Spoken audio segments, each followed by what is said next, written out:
By the end of this video, I'm going to show you how you can use visuals like this to enhance your trading game.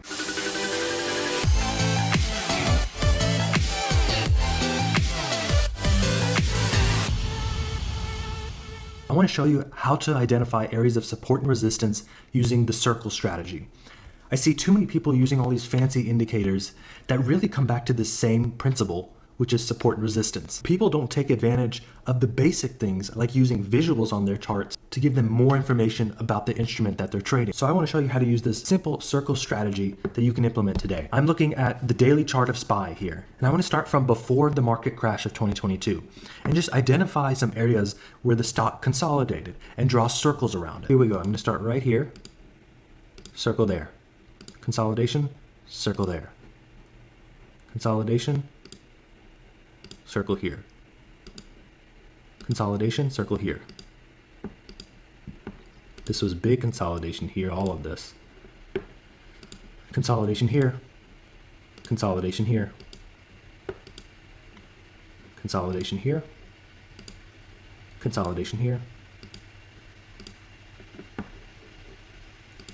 consolidation here. There's one here. Big consolidation area here, here, here, here,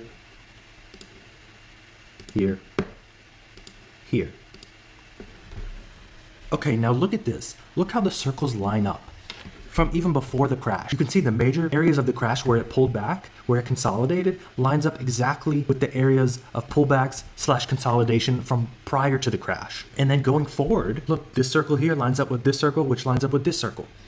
This circle here lines up with this circle, which lines up with this circle. This circle here lines up with this circle. And then when the market started consolidating within the crash this year, we see the same thing. This circle here lining up with this circle, lining up with this circle.